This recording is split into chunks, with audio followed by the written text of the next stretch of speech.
ঈশ্বৰে কাক ভাল পায়? বাইবেলত কৈছে গড লাভছ হিম হু লাভছ হিজ ক্ৰিয়েচন। ভগৱন্তই সেইজনকে ভাল পায় যিজনে তেওঁৰ সৃষ্টিৰ প্ৰাণীবিলাকক ভাল পায়। কুকুৰৰ চিগাৰল গদৰ ভৰু আত্মাৰাম। যাৰ এই তথ্যটো শংকৰদেৱৰ ওচৰত কোনে দাঙি ধৰিছিল? অসমৰ এগৰাকী মহিয়সী নাৰী, যিগৰাকীয়ে গুৰুজনৰ ওচৰত এই তথ্য দাঙি ধৰিছিল। কি বুলি? জয়ন্তী বদতি প্ৰভু শুনিও গোসাই সমভাৱে ভূতদয়া কৰো সদায়। মোৰ সতীত্ব গুণৰ অন্যতম বৈশিষ্ট্য হ'ল সকলো পঞ্চভৌতিক প্ৰাণীতে ঈশ্বৰ আছে বুলি জানি মই সকলোকে দয়া মৰম চেনেহ ৰক্ষণাবেক্ষণ দিওঁ। বৰ সুন্দৰ হৈছে। যোৱা পানী আনা, 3টা গাঁতিৰে এপল পানী আৰু এপল মাটি ব্ৰহ্মপুত্ৰৰ পৰা যোগবলৈ আনি টেম্বুৰণি জানত পেলাই দিয়াৰ লগে লগে বুৱতী নদী বন্ধ হৈ গ'ল। সেই অঞ্চলৰ বানপীড়িত ৰাইজৰ উপকাৰ হ'ল। এজনী সতী নাৰীৰ সতীত্ব গুণৰ প্ৰভাৱে যদি বুৱতী নদী বন্ধ কৰিব পাৰে, আমাৰ ঘৰখন, আমাৰ পৰিয়াল, আমাৰ সমাজ, আমাৰ পৰিৱেশটো ভাল কৰিব নোৱাৰিব কিয়? এই বিশ্বাস আমি ল'ব লাগিব। আজিও সেইটো শান্তিজান নামে বৰদোৱাত পৰিচিত হৈ ৰ'ল। ত শব্দে তৰণৰ ৰূপায়ী শৰণ, হৃদয় মধ্যত দেখে কৃষ্ণৰ চৰণ। আমাৰ সকলোৰে হৃদয়তে কৃষ্ণ আছে। গতিকে সেই তত্ত্বটো বুজি আমি যাতে সকলো কাম ঈশ্বৰত অৰ্পণ কৰি যাতে আমি সমস্ত ভূতৰে মই আছোঁ হৃদয়ত, তত্ত্ব নাপায় মোক বিচাৰে বাহিৰত। আজি আমাৰ বহুত মানুহে বাহিৰত বিচাৰি ফুৰিছে। তপ জপ যাগ যজ্ঞ ইত্যাদি বিভিন্ন কৰ্মাচৰিৰ যোগেদি ভগৱন্তক বাহিৰত বিচাৰি গৈছে। আমাৰ মহাপুৰুষে কৈছে যে ভগৱন্তক বাহিৰত বিচাৰিলে নাপাবা। কৰ্মত বিশ্বাস যাৰ হিয়াত থাকন্ত হৰি, অতিশয় দূৰহুন্ত তাৰ, দূৰতো বিদূৰহুন্ত তাৰ। আপোনাৰ হৃদয়তে আছে, আপুনি যদি বিচাৰিব নাজানে।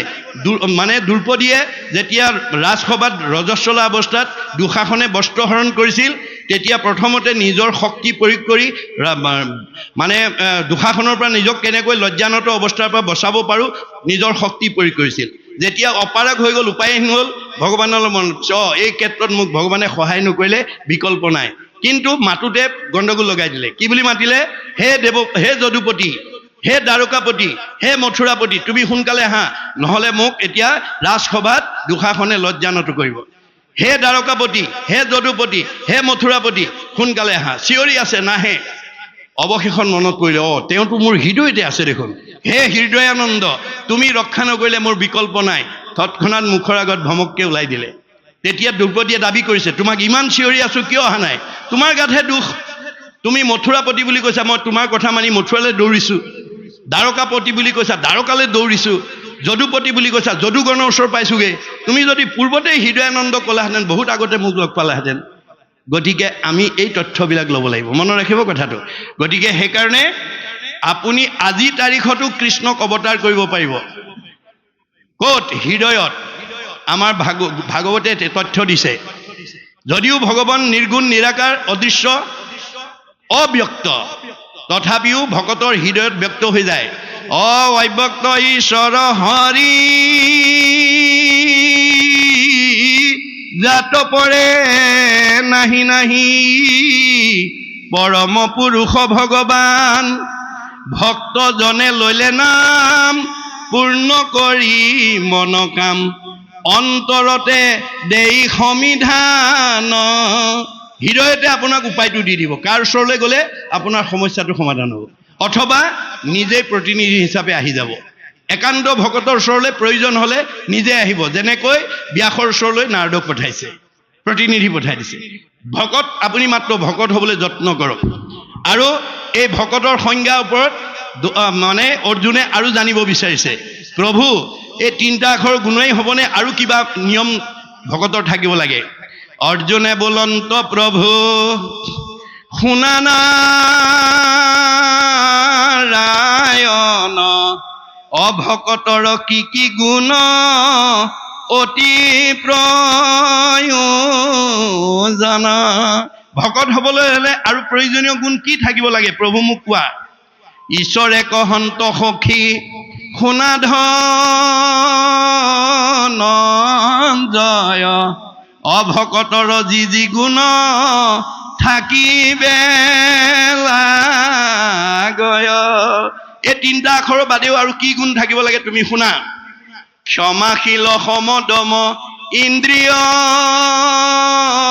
সংযম, এহি পঞ্চতত্ত্ব ভকতৰ আচৰণ নিয়ম। এই 5টা নিয়ম থাকিব লাগিব: ক্ষমা, শীল, সম, দম, ইন্দ্ৰিয় সংযম। পঞ্চতত্ত্ব যিজনে কৰিব প্ৰকাশ, সেহিহে জানিব ধৰ্ম, নামতো বিশ্বাস। এই 5টা সদ্গুণ যাৰ গাত আছে তেওঁহে নামৰ মহিমা কি, ধৰ্মৰ মহিমা কি এই কথা বুজিব, আনে বুজি নাপায়। নেৰিবেক ধনে ধানে মানে আশকতি, নাপাইবে উদ্ধাৰ সখী যাইবে অধুগতি। আমি যদি কেৱল ইন্দ্ৰিয় সুখ ভোগ আৰু ধন টকা পইচাৰ চিন্তাতে যদি আমি গোটেই জীৱনটো পাৰ কৰি দিওঁ, আমি কেতিয়াও উদ্ধাৰ হ'ব নোৱাৰিম। গতিকে আমি সেইবিলাকৰ পৰা আমি নিজক আঁতৰাই দিব লাগিব। কাম ক্ৰোধ লোভ মোহে মোহিতসকল, নাপাইবে উদ্ধাৰ সখী সত্যে যাইবে তল। কাম ক্ৰোধ লোভ মোহতে যি মোহিত হৈ থাকে সি কেতিয়াও উদ্ধাৰ হ'ব নোৱাৰে, কাৰণ তেওঁ কামনাত বাধা পৰাৰ লগে লগে খং উঠি যাব, খং উঠাৰ লগে লগে মোহগ্ৰস্ত হ'ব, মোহগ্ৰস্ত হোৱাৰ লগে লগে স্মৃতি নষ্ট হ'ব, স্মৃতি নষ্ট হোৱাৰ লগে লগে বুদ্ধি নষ্ট হ'ব, বুদ্ধি নষ্ট হোৱাৰ লগে লগে পথ বাচিব নোৱাৰি 84 নৰকত যা যাব। সেইকাৰণে বেদত কৈছে ধায়তু বিষয়ান পুঞ্চ সংগস্তে সুপ্ৰজায়তে, সংগাত সংজায়তে কাম, কামাত ক্ৰোধ বিজায়তে, ক্ৰোধাত ভৱতি সন্মোহ, সন্মোহাত স্মৃতি বিভ্ৰম, স্মৃতি ভংসাত বুদ্ধিনাশং, বুদ্ধিনাশাত প্ৰণশ্যতি। আপুনি যেতিয়া কামনা বাসনাৰ বলি হৈ যাব আপোনাৰ মনটো, আমি কিহৰ কামনাত আমি বলি হওঁ? বিনাশী, সব বিনাশী। ধন টকা পইচা গাড়ী মটৰ পকা ঘৰ দুৱাৰ দেহ গেহ পুত্ৰ ভাৰ্যা স্বামী সব মিছা বুলি কৈছে, সব মিছা। আমি মিছাৰ পিছত দৌৰি আছো, গতিকে আমি মোহগ্ৰস্ত হৈ আছো। গতিকে এইবিলাক মায়া মোহৰ পৰা আমি নিজক আঁতৰাই আনিব লাগিব। মাধৱদেৱে কৈছে হৰিষি কেৱলে সঁচা মাত্ৰ, ৰাম ৰাম ৰাম ৰাম ৰাম তান্ত বিনে মিছা, যত দেখি শুনি মানে। আমি যিমান চকুৰে দেখিছো কাণে শুনিছো সব মিছা, মাত্ৰ হৰিহে সঁচা। কিন্তু আমি কি কৰিছো? যিটো মিছা তাক আশা কৰি ৰাম ৰাম ৰাম ৰাম ৰাম দুৰাচাৰ মন মৰস কেন অজ্ঞানে। আজি মনটো সদাচাৰ কৰিব নোৱাৰাৰ কাৰণে দুৰাচাৰ মনৰ কবলত পৰি ভগৱানে দিয়াটোত আত্মসন্তুষ্টি নহয় আৰু নিজাববীয়াকৈ ধনী হ'বলৈ সুখী হ'বলৈ গৈ বহু জীৱই আজি কি হৈছে ৰঙা ঘৰৰ অতিথি হ'ব লগা আছে। আমাৰ গুৰুজনে ভাগৱতত কৈছে যত দিব্য ঘৰ বাৰী বস্ত্ৰ অলংকাৰ, সবেও নুপুৰে মন এক লোভিয়াৰ। যাৰ মনটো লোভৰ বলি হৈ যায় তাক একো বস্তুৱে জোৰা নমৰে, সি সদায় অসন্তুষ্ট হৈ থাকে। অসন্তুষ্ট প্ৰাণীৰ নখন্দে মন দুখ, তলুইকৰ লক্ষ্মী পাইলে নাহি তাৰ সুখ। যিবিলাক অসন্তোষীয়া মানুহ তাৰ সি তলুইকৰ সম্পত্তিও তাক সন্তুষ্ট দিব নোৱাৰে। এতিয়া উপায় কি হ'ব? উপায় ভাগৱতে দিছে, যেহি পাৱে তাতে মহাতুষ্ট হুৱে মন, তেৱেহে বিপ্ৰৰ তেজ বাঢ়ে অনুক্ষণ। আপুনি পূৰ্বজন্মৰ পুণ্য ফলে এই নিমাইজান গাঁৱত বসবাস কৰি আছে। আপোনাক ভগৱানে য'ত ৰাখিছে, যি কৰ্ম কৰি যি ফল দিছে, তাতে ভক্তিৰ দ্বাৰা সন্তুষ্ট হৈ সুখে দুখে মুখে জনো চাৰে ৰাম নাম। তেতিয়া আপোনাৰ তেজ মানে শক্তি, তেজ মানে প্ৰভাৱ, তেজ মানে প্ৰতিভা, তেজ মানে চেহেৰা, তেজ মানে পৰমায়ুস বাঢ়ি যাব। গতিকে আপুনি যদি ভগৱানে দিয়াটোত সন্তুষ্ট নাথাকে তেতিয়াহ'লে নিজৰ ভৰিত নিজে কুঠাৰ মৰা হ'ব। সেইকাৰণে এজন দাৰ্শনিক পণ্ডিতে কৈছে we must concentrate as much as we get from God. ভগৱানে যিটো দিছে তাতে আমি সন্তুষ্ট থাকিবলৈ শিকিব লাগে, তেতিয়া আপুনি বিপদত নপৰে। আজি ভাগৱতৰ এই দৰ্শন নজনাৰ কাৰণে বহুত কোৱালিফাইড মানুহ, বহুত উচ্চপদস্থ বিষয়ত চাকৰি কৰা মানুহে ভগৱানে দিয়াটোত সন্তুষ্ট নাথাকি নিজাববীয়াকৈ সুখী হ'বলৈ গৈ ৰঙা ঘৰৰ অতিথি হ'ব লগা হৈছে। কোনোবাই আকৌ চাকৰিৰ পৰা নিলম্বন হ'ব লগা হৈছে, ইত্যাদি ইত্যাদি। ভাগৱত শুনা কোনো কোৱালিফাইড মানুহ, কোনো উচ্চপদস্থ বিষয়ত চাকৰি কৰা মানুহ মানে ৰঙা ঘৰৰ অতিথি হ'ব নালাগে। সেইকাৰণে সকলো মানুহেই ভাগৱত শুনিবলৈ আহিব লাগে। ভাগৱত নুশুনিলে আপোনাক ধন টকা পইচা জ্ঞান ঐশ্বৰ্য সম্পত্তিয়ে আপোনাক নিৰাপদ কৰি ৰাখিব নোৱাৰে। যদি পাৰিলেহেঁতেন সব ধনী মানুহবোৰ সদায় আনন্দত থাকিলেহেঁতেন, সব ধনী মানুহবিলাকৰ পৰিয়ালত কোনো বিশৃংখল নহ'লহেঁতেন, সব ধনীবিলাক শাৰীৰিকভাৱে কোনো অসুস্থতা নহ'লহেঁতেন। কিন্তু আমি যদি অন্তৰ্দৃষ্টিয়ে চাওঁ, বহুত ধনী মানুহৰ ধনে ধানে টকাই পইচাই গাড়ীয়ে মটৰে পকা ঘৰে দুৱাৰে চাকৰিয়ে ব্যৱসায় সব আছে, কিন্তু মুখত হাঁহি নাই, অন্তৰত শান্তি নাই। কিহে পালে বাৰু? সেই জীৱটোক কিহে পালে বাৰু? ভগৱানে কৈছে ঋতে হথাং য়ৎ প্ৰতীয়েত ন প্ৰতীয়েত স আত্মানি তৎ অবিদ্যাত্মানো যথা ইয়াভাসো যথাতমঃ। মোৰ মায়াই পালে তাক মায়াই পাই পেলাই বিপথে লৈ গৈছে, ভক্তিৰ পৰা আঁতৰাই লৈ গৈছে। ভক্তিৰ পৰা আঁতৰি যোৱা কোনো মানুহে পাৰ্থিৱ ধন সম্পত্তিৰ দ্বাৰা স্থায়ী সুখৰ গৰাকী হ'ব নোৱাৰে। এই তথ্য দি আছে দেই। তাৰপিছত কৈছে যে নমো নমো মধু মূৰ ৰিপু মহাহৰি অন্তেজু উত্তম হুৱে জাক স্মৰি। গতিকে ভগৱন্তৰ নাম ল'লে অন্তেজ জানি উত্তম হ'ব, দুখীয়া মানুহ ধনী হ'ব আৰু দুষ্ট মানুহ শান্ত হৈ যাব। এয়াই নামৰ মহিমা। মানে ভগৱন্তৰ নামৰ ওপৰত আমাৰ কি লাগিব? বিশ্বাস লাগিব। আজি আমাৰ ভাগৱতৰ এই পদৰ ওপৰত আমাৰ বিশ্বাস লাগিব। বিশ্বাসে পাইবে তাংক তৰ্কে বহু দূৰ। মহাত্মা গান্ধীয়ে কৈছে religious beliefs are based on faith. ধৰ্ম দৰ্শনবিলাক বিশ্বাসৰ ওপৰত নিৰ্ভৰ কৰে। Religion is not really what is grasped by brain but by heart. ধৰ্ম দৰ্শন মগজে ঢুকি পোৱা বস্তু নহয়, কাৰোবাক দেখুৱাই দিয়াব পৰা বস্তু নহয়, ই অন্তৰৰ উপলব্ধিৰ বস্তু। উপলব্ধিয়ে সংস্কাৰ কৰিব। যাৰ উপলব্ধি নাই সি জেইছে থে, যেনেকুৱা আছে তেনেকৈ থাকিব। 10 বাৰ ভাগৱত পঢ়িলেও তাৰ কোনো সলনি নহ'ব। মনত ৰাখিব কথাটো। গতিকে আমাৰ ভগৱানে দিয়া প্ৰতিভাটো আমি উপলব্ধিৰ দ্বাৰা প্ৰয়োগ মানে প্ৰণালীবদ্ধ প্ৰয়োগৰ দ্বাৰা তাক বিজ্ঞানলৈ উত্তৰণ কৰিব লাগিব। আপোনালোকক প্ৰত্যেককে ভগৱানে কিবা নহয় কিবা এটা জ্ঞান দিছে, কিন্তু আমাৰ দাৰ্শনিক পণ্ডিতে কৈছে systematic knowledge is science, realise science is philosophy, realise philosophy is religion, religion is the highest sense of philosophy. প্ৰণালীবদ্ধ জ্ঞানক বিজ্ঞান বুলি কৈছে। বিজ্ঞানটোক যি উপলব্ধি কৰিব দৰ্শন, দৰ্শনটোক যি উপলব্ধি কৰিব ধৰ্ম, ধৰ্মতকৈ আৰু শ্ৰেষ্ঠ দৰ্শন পৃথিৱীত দ্বিতীয় নাই। শংকৰদেৱে এটা বাক্যত বুজাই দিছে, যতেক দেখা খোজসমূহ দায় হস্তিৰ খোজত সবে লুকায়, এহিমতে যত বিশ্ব সমস্ত কৃষ্ণতে জানা সবে যাই অষ্ট। প্ৰকৃতি জগতত যিমানবিলাক জীৱ জন্তু আছে সকলো জন্তুৰ খোজ হাতীৰ খোজত লুকাই যায়। হাতীৰ খোজতকৈ আৰু ডাঙৰ খোজ কোনো জন্তুৰ নাই। এই পৃথিৱীত যিমান ডাঙৰ মানুহ আছে ৰাষ্ট্ৰপতিও কৃষ্ণতে বিলীন হ'ব লাগিব আৰু সাধাৰণ নাগৰিকো কৃষ্ণতে বিলীন হ'ব লাগিব। MLA মিনিষ্টাৰো কৃষ্ণতে বিলীন হ'ব লাগিব, ঠেলাওলা ৰিক্সাওলাও কৃষ্ণতে বিলীন হ'ব। নিমাইজান গাঁৱৰ ধনী মানুহজনো কৃষ্ণতে বিলীন হ'ব লাগিব, দুখীয়া মানুহজনো কৃষ্ণতে বিলীন হ'ব লাগিব। কৃষ্ণৰ ব্যতিৰেকে আৰু দ্বিতীয় বস্তু নাই। সেইকাৰণে গুৰুজনে কৈছে কৃষ্ণক পুজিলে পূজা সমস্তৰে হয়, পৃথকে পুজিলে পূজা কেহু নলবয়। আমাৰ ভাগৱতে কৈছে যিজনৰ ত্ৰিপিটিত তুষ্ট হ'ব দেও, জানিবা সিজন পিতৃ একক কৃষ্ণ দেও। আমাৰ সকলোৰে পিতৃ কৃষ্ণ। তেওঁ যদি সন্তুষ্ট হয় সব দেৱতা সন্তুষ্ট হৈ যাব। আজি ইয়ালৈ যদি মুখ্যমন্ত্ৰী আহিলেহেঁতেন আপোনালোকৰ সমষ্টিৰ সব MLA মিনিষ্টাৰৰ পৰা ধৰি দলীয় কৰ্মীবিলাক নিজে আহি গোট খাই গ'লেহেঁতেন। কোনো চিঠি দি নামাতিলেও মুখ্যমন্ত্ৰী অহা গম পালে তেওঁৰ মানে আজ্ঞাবাহী যিখিনি মন্ত্ৰী মগৰ আছে সব নিজে আহিব। এইটো যেনেকৈ বাস্তৱ সত্য। কৃষ্ণ য'ত যাব কৃষ্ণ স্মৰণ কৰি যি যাব, যিটোজনে যাই হৰিনাম সেৱী পাছত ফুৰে যত দেৱ দেৱী, যতেক তীৰ্থে তাক স্তুতি কৰৈ তাৰো বায়ু পাব সমস্ত হৰৈ। গতিকে ভগৱন্তত সেৱা কৰি যোৱা মানুহক তীৰ্থয়ো সেৱা কৰে। পবিত্ৰ কৰিব লাগি মহাতীৰ্থ জল, তীৰ্থে তীৰ্থে ফুৰে তজু ভকতসকল। তীৰ্থবিলাককো অপবিত্ৰ কৰে কোনে? পাপীবিলাকে। পাতকীৰ সংস্পৰ্শত গংগা আদি তীৰ্থ যত পাপে হুৱে পৰম মলিন, হৰিক হৃদয়ে ধৰি ভকতে পৰশে গৈ তেবে হুৱে পাতকৰহীন।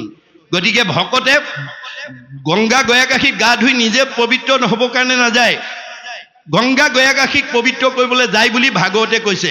গংগা আদি কৰি তীৰ্থ নিৰন্তৰ কেৱলে হৰন্ত মাত্ৰ পাপ শৰীৰৰ। আজি তাৰিখত আপুনি গংগা গয়াকাশীত গা ধুলে গাৰ মলিহে আঁতৰ হ'ব, মনৰ মলি নাতৰ হয়। কিন্তু আজিৰ এইখন যদি সাধুৰ সংগে বাহিৰে ভিতৰে শুদ্ধি কৰে, হেন সাধু সেৱা নকৰিব কোনো নৰে। আজি এইখন তীৰ্থলৈ আমি ল'ৰা ছোৱালীক আনিব লাগে। কৃষ্ণৰ পৰম নিৰ্মল উদাৰ কথাৰ জৈত্য প্ৰকাশ, গংগা আদি কৰি যত তীৰ্থ আছে তৈতেষে কৰে নিবাস। এইখন আজি সমস্ত তীৰ্থ আজি ইয়াত প্ৰবাহমান হৈ আছে। 4 দিন ইয়াত প্ৰবাহমান হৈ থাকিব আৰু এয়াই হ'ব বৈকুণ্ঠ আৰু এয়াই হ'ব সত্ৰ। গতিকে সব মানে নিশ্চয় কৰি কহো শুনা সাৱধানে তুমি, ভকত যি স্থানে থাকে সেই পুণ্যভূমি। আজি আপোনালোকে এইখন 4 দিনীয়া পুণ্যভূমিৰ সৃষ্টি কৰিছে আৰু ভকত সমবেত হৈ য'ত ভগৱন্তৰ গুণ নাম শ্ৰৱণ কীৰ্তন কৰিব। শ্ৰৱণ কীৰ্তন মোৰ কৰে যত্ৰ যত্ৰ, দ্বিতীয় বৈকুণ্ঠ সিটো তাকে বোলে সত্ৰ। এয়া আজি আমাৰ দ্বিতীয় বৈকুণ্ঠ, এয়া সত্ৰ। ভগৱানে কৈছে নহং তিষ্ঠামি বৈকুণ্ঠে যোগীনাং হৃদয়ে ন স মদভক্তা যত্ৰ গায়ন্তী তত্ৰ তিষ্ঠামি নাৰদ। হে নাৰদ, মোক বৈকুণ্ঠত বিচাৰি নাপাবা, যোগীৰ হৃদয়ত মোক নাপাবা। মোৰ ভকতে য'ত মোৰ গুণ নাম লয় মই তাতেই থাকোঁ, মোক তাতেই পাবা। এইটো কেৱল হিন্দু দৰ্শন নহয়, বাইবেলত কৈছে হুৱেৰ টু অৰ মোৰ এছেম্বল, যি ঠাইত দুজন বা তাতকৈ অধিক মানুহ গোট খায়, ইন মাই নেম, মোৰ নাম লয়, আই এম দেয়াৰ, মই তাতেই থাকোঁ। আজি ইয়াত ভগৱান ইয়াতে আছে। আমাৰ উদ্বোধনী ভাষণত কৈছে প্ৰয়াণৰ পিছতো উদ্ধৱক কৈছে মই তোমাৰ লগত থাকিম। ক'ত থাকিম? তিৰুদ্ধায় প্ৰবিষ্টয়ম শ্ৰীমদ ভাগৱতে নৰ্বম তে নয় বাংময় মূৰ্তি প্ৰত্যক্ষ বৰ্ততে হৰৈ শ্ৰৱণাত সেৱনাত দৰ্শনাত পাঠাত পাপনাশনী। উদ্ধৱক কৈছে মই প্ৰয়াণৰ পিছত তোমাৰ মাজত থাকিম। ক'ত থাকিম? ভাগৱতত থাকিম। কেনেকৈ? শব্দ ব্ৰহ্ম, ৱৰ্ড ইজ গড। শব্দই ব্ৰহ্ম, শব্দ ঈশ্বৰ। গতিকে সেই শব্দ ব্ৰহ্ম, বাক্য ব্ৰহ্মৰূপে ভগৱন্ত ইয়াত অন্তৰ্নিহিত হৈ থাকিব। আৰু এই ভাগৱত যি সেৱা কৰিব, যি দৰ্শন কৰিব, যি শ্ৰৱণ কৰিব, যি কীৰ্তন কৰিব, তাৰ সকলো পাপ নাইকিয়া কৰি দিব। পাপ কি বস্তু? পাপ আমি কাৰোবাক দেখুৱাই দিব পাৰিব নেকি? নাই। দাৰ্শনিকৰ অভিমত কুবুদ্ধি, অসৎ চিন্তা, অসৎ ভাৱনা, অসৎ পৰিকল্পনা, কুসংস্কাৰ, অন্ধবিশ্বাস, মনৰ সংকীৰ্ণতা, কুপৰম্পৰা, এইবিলাকেই পাপ। এই ভাৱবিলাক যাতে আমাৰ অন্তৰত প্ৰভাৱ পেলাব নোৱাৰে। পৰম্পৰা ধৰ্ম নহয়, পৰম্পৰা এটা সময়ত মানি চলা নিয়ম। আমি বুৰঞ্জী পঢ়াসকলে পাইছে যি সময়ত সভ্যতাৰ বিকাশ হোৱা নাছিল, যি সময়ত মানুহে ঘৰ বনাব নাজানিছিল, সেই সময়ত আমাৰ উপৰি পুৰুষসকল গছ পৰ্বতৰ গুহাত বাস কৰিছিল। যি সময়ত মানুহে কাপোৰ বব নাজানিছিল, সেই সময়ত আমাৰ উপৰি পুৰুষসকলে গছৰ বাকলি পিন্ধিছিল। যি সময়ত জুইৰ ব্যৱহাৰ নাজানিছিল, সেই সময়ত আমাৰ উপৰি পুৰুষসকলে কেঁচা মঙহ খাইছিল। যি সময়ত আজিৰ দৰে পানী ফিল্টাৰ নাছিল, সেই সময়ত মানুহে নদী পুখুৰী পানী খাইছিলে। আজি খাব নেকি বাৰু? আজি খাব নেকি? নাখায়। কাৰণ পৰম্পৰা গতিশীল, সময় গতিশীল, যুগ গতিশীল, সভ্যতা গতিশীল, জীৱন গতিশীল, সুখ দুখ গতিশীল, জগত গতিশীল, ধৰ্ম গতিশীল, পৰম্পৰাও গতিশীল। শংকৰদেৱে কৈছে চব পৰম্পৰা এৰিবও নালাগে, চব পৰম্পৰা ধৰি থাকিবও নালাগে। যিবিলাক পৰম্পৰাত বাস্তৱতা আছে, শাস্ত্ৰসন্মত দিশ আছে, দৰ্শন আছে আৰু বিজ্ঞান আছে, এই চাৰিটা বস্তু যিটো পৰম্পৰাত আছে সেইটো শাশ্বত। মানুহ জাতি থকালৈকে, পৃথিৱী থকালৈকে সেই পৰম্পৰা আমি মানি চলিব লাগিব। কিন্তু যিবিলাক পৰম্পৰাত এইকেইটা বস্তু নাই, সেইবোৰ আমি এৰিব লাগিব। গতিকে এৰা ধৰাৰ মাজেদি আমি আগবাঢ়ি যাব লাগিব। গতিকে আমি বেয়া এৰি ভাল ল'বৰ কাৰণে ভাগৱত শুনিবলৈ আহিব লাগে। ভাগৱত শুনিবলৈ কিয় আহিব লাগে? যে আমাৰ বেয়াবিলাক এৰি ভালটো ল'বৰ কাৰণে। বেয়া এৰি ভাল লোৱাটোৱে বৈজ্ঞানিক দৃষ্টিভংগী। আমি বৈজ্ঞানিক দৃষ্টিভংগীৰে যেতিয়ালৈকে ভাগৱত শুনি আমাৰ জীৱনৰ পথ প্ৰদৰ্শক ভাগৱত। গতিকে ভাগৱত নুশুনা যিমান কোৱালিফাইড মানুহ হওক, তেওঁ কেতিয়াও শুদ্ধ পথে যাব নোৱাৰিব। তেওঁ কেতিয়াও বাঞ্ছিত ফল ভগৱন্তৰ পৰা আদায় কৰিব নোৱাৰিব, কাৰণ তেওঁ নিয়মেই নাজানে। নিয়ম নজনা শিক্ষাই আমাক কেতিয়াও মানৱ সম্পদ হিচাপে গঢ়ি তুলিব নোৱাৰে। যাৰ কাৰণে প্ৰাচাত্য শিক্ষাবিদ ৰাইবানে কৈছে for all round development of student religious education is essential. এজন ছাত্ৰক পূৰ্ণাংগ ছাত্ৰ হিচাপে গঢ়ি তুলিবলৈ হ'লে পুথিগত জ্ঞানৰ লগত ধৰ্মীয় জ্ঞান যোগ কৰিবই লাগিব। ৰুচুই কৈছে the religious education should be included in the curriculum because it is through religion that the fact of youth can be set on the road to the absolute values, truth, beauty and goodness. সত্য শিৱ সুন্দৰক আৰাধনা কৰিবলৈ হ'লে আমাৰ পুথিগত জ্ঞানৰ লগত, কাৰিকুলামৰ লগত ধৰ্মীয় দিশ যোগ কৰিবই লাগিব। ধৰ্মবিহীন কেতিয়াও জ্ঞান আমাৰ পূৰ্ণাংগ হ'ব নোৱাৰে। এই তথ্যবিলাক আমি দাঙি ধৰিব লাগিব আৰু উঠি অহা প্ৰজন্মক আমি ভাগৱতৰ মাজেদি দিব লাগিব। আপোনালোকে নিজা মতৰে কেতিয়াও সমাজত প্ৰতিষ্ঠা কৰিবলৈ নাযাব, কাৰণ মোৰ মতটো আপোনালোকৰ গ্ৰহণযোগ্য নহ'বও পাৰে, আপোনালোকৰ মতটো মোৰ কাৰণে গ্ৰহণযোগ্য নহ'ব পাৰে। কিন্তু বেদৰ যিটো মত, ভাগৱতৰ যিটো মত, মহাপুৰুষৰ যিটো মত, ই সাৰ্বজনীন, জগতবাসীৰ কাৰণে, অকল অসমবাসীৰ কাৰণে নহয়, কোনো সংঘ অনাসংঘ জাতি জনগোষ্ঠীৰ কাৰণে নহ'ব। আপোনালোকে নিজৰ জাতি জনগোষ্ঠীক লৈ কেতিয়াও মন্তব্য নিদিব। মানুহ বুলি ভাবক, তাৰে দুটা ভাগ কৰি দিছে, এটা জাতি আৰু এটা অজাতি। এটা জাতি আৰু এটা অজাতি। গতিকে জাতি কাক বোলে? হৰি ক ভজয় যিটো তাকে বোলে জাতি, কৃষ্ণত বিমুখ যিটো সেহিহে অজাতি। শংকৰদেৱে জাতি সৃষ্টি কৰিছে, সকলো জনগোষ্ঠীৰ পৰা ভকতক সংস্কাৰ কৰি লৈ আহিছে। কেনেকৈ? এটা এটা ভগৱানৰ হাজাৰটা নামৰ পৰা এটা এটা নাম দি পেলাই সৃষ্টি কৰিছে। এয়া ভকতসকল এয়া সমাজৰ জ্যেষ্ঠ মানৱ, এয়া মই গাৰুৰ ভকত আনিছোঁ দেই। তোমালোকে এওঁক আজিৰ পৰা গাৰু বুলি ঘৃণা নকৰিবা। এওঁ ঈশ্বৰৰ অমৃতৰ সন্তান, এওঁক তোমালোকে আজিৰ পৰা গোবিন্দ আঁতৰি বুলিবা। এয়া মই নগাৰ ভকত আনিছোঁ, এওঁক আজিৰ পৰা তোমালোকে নৰোত্তম আঁতৰি বুলিবা। এয়া মই যৱনৰ ভকত আনিছোঁ, এওঁক আজিৰ পৰা তোমালোকে জয় হৰি আঁতৰি বুলিবা। এয়া মই কাৰ্বিৰ ভকত আনিছোঁ, এওঁক আজিৰ পৰা তোমালোকে ভোলাই আঁতৰি বুলিবা। এয়া মই জয়ন্তীয়াৰ ভকত আনিছোঁ, এওঁক আজিৰ পৰা তোমালোকে মাধৱ আঁতৰি বুলিবা। এয়া মই হীৰাৰ ভকত আনিছোঁ, এওঁক আজিৰ পৰা তোমালোকে মথুৰা দাস আঁতৰি বুলিবা। এয়া মই আহোমৰ ভকত আনিছোঁ, এওঁক আজিৰ পৰা তোমালোকে নৰহৰি আঁতৰি বুলিবা।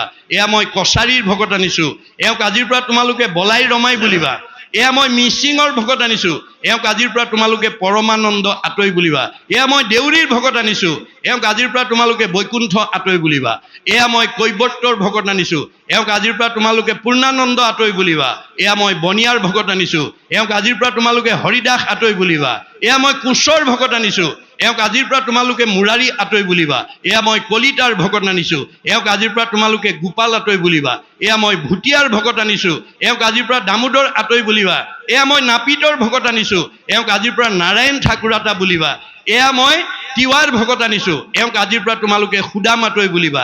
এয়া মই কায়স্থৰ ভকত আনিছোঁ, এওঁক আজিৰ পৰা তোমালোকে সতাই আঁতৰি বুলিবা। এয়া মই মুছলমানৰ ভকত আনিছোঁ, এওঁক আজিৰ পৰা তোমালোকে শ্যাম কাই আঁতৰি বুলিবা। তাৰ পৰা অপ্ৰভংশ হৈ চান্দখাই হৈছে। এয়া মই ব্ৰাহ্মণৰ ভকত আনিছোঁ, এওঁক আজিৰ পৰা তোমালোকে অনন্ত কণ্ডলী সাৰ্বভৌম ভট্টাচাৰ্য বুলিবা। এই ধৰণে সকলো জাতি জনগোষ্ঠীৰ পৰা ভকতক সংস্কাৰ কৰি আনি এটা জাতি সৃষ্টি কৰি ঘোষণা দি থৈ গৈছে। কি বুলি? হৰিক ভজয় যিটো তাকে বোলে জাতি, কৃষ্ণত বিমুখ যিটো সেহি সেয় জাতি। মানুহৰ দুটা ভাগ, ঈশ্বৰক ভজিলে যি জনগোষ্ঠীতেই নাথাকক, ঈশ্বৰক ভজিলে জাতি আৰু ঈশ্বৰক নভজিলে অজাতি। এইটো অকল আমাৰ হেৰিয়াই নহয়, চৈতন্যপন্থীয়ে কৈছে মুচিও খুচি হয় যদি হৰিক ভজে, খুচিও মুচি হয় যদি হৰিক তেজে। গতিকে আমাৰ ভজনাৰ ওপৰতহে জাতি নিৰ্ণয় কৰিছে। আৰু জাতিবিলাক জানিবৰ কাৰণে, দেহবিলাক চিনি পাবৰ কাৰণে সৃষ্টি কৰিছে। দেহবিলাকৰ নাম এটা এটা আছে, এইটো কুকুৰ, এইটো মেকুৰী, এইটো গাহৰি, এইটো ছাগলী, এইটো বাঘ, এইটো সিংহ, এজন মতা মানুহ, এগৰাকী মাইকী মানুহ, প্ৰত্যেকৰে আমাৰ নাম এটা এটা দি থৈছে। প্ৰত্যেকৰে আমাৰ দেহটোৰ নাম এটা এটা আছে। নামটো কিয় দিছে? আমি ইজনে সিজনক চিনি পাবৰ কাৰণে নামটো দিছে। সেইকাৰণে দাৰ্শনিক পণ্ডিতে কৈছে a name is a kind of fetch whereby one is known. আমাৰ নামটো কেৱল ইজনে সিজনক চিনি পাবৰ কাৰণে দিছে। নামটো আত্মা নহয়, দেহটো আত্মা নহয়। যিদিনাখন আমাৰ দেহৰ পৰা নামধাৰী দেহটোৰ পৰা আত্মা ওলাই যাব, এই 24 তত্বৰ দেহটো কাষ্ঠ যেন থাকিবেকো মাটিত পৰিয়া। হেন দেহ আপোনাৰো বোলাকি লাগিয়া। আজি আমি দেহক লৈ গৌৰৱ কৰি আছোঁ, চিৰিক লৈ গৌৰৱ কৰিছোঁ, ধনক লৈ গৌৰৱ কৰিছোঁ, সম্পদক লৈ গৌৰৱ কৰিছোঁ, কিন্তু আমি একো নিব নোৱাৰোঁ। গুৰুজনে কৈছে তুমি যিমান টকা পইচা গাড়ী মটৰ পকা ঘৰ দুৱাৰ বনালা, যাবৰ সময়ত এইবোৰ একো নিব নোৱাৰা। দুটা বস্তুহে নিব লাগিব, পুত্ৰ ভাৰ্যা ঐশ্বৰ্য থাকিব ঐতে পৰি, পাপ পুণ্য দুই যাব লগত সত্তৰি। আজিৰ দৰে ঈশ্বৰৰ কথা শুনি কিমান পুণ্য অৰ্জন কৰিলে, আৰু এনেধৰণৰ অনুষ্ঠান প্ৰতিষ্ঠান পাতি দহৰ উপকাৰৰ কাৰণে আপুনি কিমান আত্মনিয়োগ কৰিলে, সেই পুণ্যটোহে আপোনাৰ লগত যাব। গতিকে পাৰ্থিৱ ধন টকা পইচা ইয়াতে এৰি থৈ যাব। গতিকে যিবোৰ ধন নিব নোৱাৰোঁ তাক লৈ যাতে আমি গৌৰৱ কৰিব লগা নহয়, তাক লৈ পেলাই যাতে আমি আত্মনিয়োগ কৰি থাকিব লগা নহয়। গতিকে আমাৰ জীৱনশৈলী কেনেকুৱা হ'ব লাগিব? পদুম ফুলৰ সদৃশ, মনত ৰাখিব, কাছৰ সদৃশ। আমাৰ বেদে কৈছে যে ধ্যায়তু কৈছে ব্ৰহ্মণা ধ্যায় কৰ্মাণি সংগং ত্যক্তে কৰোতি যশ লিপ্ততে নশ পাশুন পদ্মপত্ৰম মিম্মাম ভাস। পদুম ফুল পানীতে জন্ম হয়, বোকাতে জন্ম হয়, কিন্তু বোকা পানীয়ে পদুম ফুলক কোনোদিন লিপ্ত কৰি ৰাখিব নোৱাৰে। বোকা পানীৰ পৰা নিলিপ্ত হৈ থাকে। সন্ত মহন্ত ভক্ত বৈষ্ণৱসকল মই দিয়া ধন ধান টকা পইচা গাড়ী মটৰ পকা ঘৰ দুৱাৰ মাজতে থাকে, কিন্তু সেইবিলাকৰ লগত নিব নোৱাৰা বিনাশী সম্পদৰ মোহে ভকতৰ সংগলৈ অহাৰ পৰা, ঈশ্বৰৰ নাম লোৱাৰ পৰা, নামঘৰলৈ অহাৰ পৰা, পুৱা গধূলি ধূপ ধূনা জ্বলাই ঈশ্বৰ সেৱা কৰাৰ পৰা বঞ্চিত কৰি ৰাখিব নোৱাৰে। যেহেন কচ্ছপে তৰে ডিম্ব পাৰি জল মাজে ফুকাৰয়, সেইমতে সন্তে বিষয়তে থাকি সদায়ে মুখ চিন্তয়। কাছই যেনেকৈ বালিত কণী পাৰি পানীত উমনি দি ভাৱৰ দ্বাৰা বালিত কণী ফুটাই দিয়ে, সন্ত মহন্ত ভক্তসকলে গৃহাশ্ৰমতে থাকি ভাৱৰ দ্বাৰা ভগৱন্তক ভজি মুক্তি লাভ কৰিব পাৰে। এই তথ্য দিছে দেই। এই কথাখিনি যাতে আমি উপলব্ধি কৰিব পাৰোঁ তাৰ কাৰণে আমি গুৰুত্ব দিব লাগিব। আৰু কৈছে যে প্ৰভু ভগৱন্ত ভকতৰ নৱনিধি। হৰিক স্মৰণে আৰম্ভৰ হৌকশিদি সকলো কামৰ আৰম্ভণিতে হৰিক চিন্তা কৰিব ঈশ্বৰক চিন্তা নকৰাকৈ যাতে আমি কোনো কামত আগবাঢ়িব লগা নহয় ভগৱন্ত নৱনিধি ভকতৰ নৱনিধি দেই মনত ৰাখিব তেওঁ সকলোতকৈ ভকতক ভাল পায় যাবৰ সময়ত উদ্ধৱক কৈছে ব্ৰহ্মা হৰ হলায়ুধ লক্ষ্মী প্ৰিয় জায়া হে উদ্ধৱ মই ব্ৰহ্মাকো ভাল পাওঁ দাদা বলভদ্ৰকো ভাল পাওঁ শিৱকো ভাল পাওঁ এওঁলোক তিনিজনতকৈ মোৰ ভাৰ্যা লক্ষীক মই বেছি ভাল পাওঁ লক্ষীতকৈও পৰম সুন্দৰ মোৰ দেখা ইটো কায়া মই নিজৰ ভাৰ্যাজনীতকৈ মোৰ নিজৰ দেহটো ভাল পাওঁ আৰু নিজৰ দেহটোতকৈও সবাতো অধিক তুমি মোৰ প্ৰিয়তম নাহি আন বান্ধৱ উদ্ধৱ তুমি সম মোৰ নিজৰ দেহটোতকৈ মই তোমাক ভাল পাওঁ আমি ভগৱন্তক ভাল পাওঁ ভগৱন্তই ভকতক ভাল পায় সেই ভকতে যদি আপোনালোকৰ ল'ৰা ছোৱালীক আশীৰ্বাদ দিয়ে ঈশ্বৰে কৃপা কৰিব নকৰে শেষ দশমত কৈছে সজনৰ আশীৰ্বাদে মিলে কৃষ্ণৰ প্ৰসাদ আজি আপোনাৰ ল'ৰা ছোৱালীকেইটা পঢ়া শুনাত ভাল হ'বৰ কাৰণে পৰীক্ষা ভাল হ'বৰ কাৰণে আয়ুস বৃদ্ধি হ'বৰ কাৰণে ঘৰখনত মংগল হ'বৰ কাৰণে বৈকুণ্ঠপতি কৃষ্ণ আহি কাৰো ঘৰত নকয় সেই আয়ুষ্মান ভৱ পঢ়া শুনাত ভাল হ'ব ঘৰখন মংগল হ'ব কোনে ক'ব হৰিৰ মূৰ্তিক হৰি ভক্তক দেখিবা শক্তি অনুৰূপে তাৰ প্ৰীতি আচৰিবা সমস্ত ভূততে আছে ভগৱান সেই ভাবি সবাকো কৰিবা বহুমান চবতে আছে কিন্তু মূৰ্তিমন্ত হৈ ভকতত আছে গতিকে এই চাৰিদিনীয়া ভকত সেৱাই হ'ব ঈশ্বৰ সেৱা গতিকে প্ৰত্যেকে যাতে অকণমান পুণ্য অক্ষয় পুণ্য ল'ব পৰাকৈ আগবাঢ়ি আহিব লাগিব তেতিয়া আপোনালোকৰ চাৰিদিনীয়া অনুষ্ঠান সৰ্বাংগ সুন্দৰ আৰু ছাকচেছ হ'ব গতিকে পৰীক্ষিত মুখ্য কথা দ্বাদশ স্কন্ধৰ কৃষ্ণৰ চৰণে ভনে কিংকৰ কৃষ্ণৰ গতিকে কৃষ্ণই শংকৰৰূপে আহি তেওঁ দাস স্বীকাৰ কৰিছে এই ভাগৱত ৰচনা কৰিবলৈ যাওঁতে তেওঁ নিজকে দাস্যত্ব ভাৱ প্ৰকাশ কৰিছে আপোনালোকেও সমাজত নিজক প্ৰতিষ্ঠা কৰিবলৈ হ'লে দাস্যত ভাৱ সম্পন্ন হ'ব লাগিব আমাৰ ইংৰাজীত কথা এটা আছে to become great one we must be humble আপুনি সমাজত যদি নিজক প্ৰতিষ্ঠা কৰিব যায় আপুনি নম্ৰ স্বভাৱৰ হ'বই লাগিব আপোনাৰ দাস্যতা ভাৱ থাকিবই লাগিব আপুনি অহংকাৰ ভাৱেৰে সমাজত কেতিয়াও নিজক প্ৰতিষ্ঠা কৰিব নোৱাৰে অহংকাৰী মানুহক কোনেও ভাল নাপায় এই তথ্য আমাক দিছে পৰীক্ষিত মুখ্য কথা দ্বাদশ স্কন্ধৰ কৃষ্ণৰ চৰণে ভনে কিংকৰ কৃষ্ণৰ প্ৰথম স্কন্ধৰ পৰা দ্বাদশ পৰ্যন্তই কৰিলা ৰাজাত মহা মুনিন্দ মহন্তে গতিকে প্ৰথম স্কন্ধৰ পৰা দ্বাদশ স্কন্ধ ভাগৱত শুকে পৰীক্ষিতক শুনালেই সংক্ষেপ কৰিয়া উধাৰিয়া তাৰ সাৰ শংকৰে ৰচিলা কৃষ্ণ চৰিত্ৰ পয়াৰ এই দ্বাদশ স্কন্ধ ভাগৱতৰ মানে শুকে পৰীক্ষিতক কোৱা ভাগৱতৰ এটা সংক্ষিপ্ত দিশে আনি এই ভাগৱতত সন্নিৱিষ্ট কৰিছোঁ বুলি মহাপুৰুষ গুৰুজনে আমাক জনাইছে ইয়াৰ পিছৰ পদে কি ক'ব আমি আকৌ পদবন্ধে আলোচনা কৰিম বাহক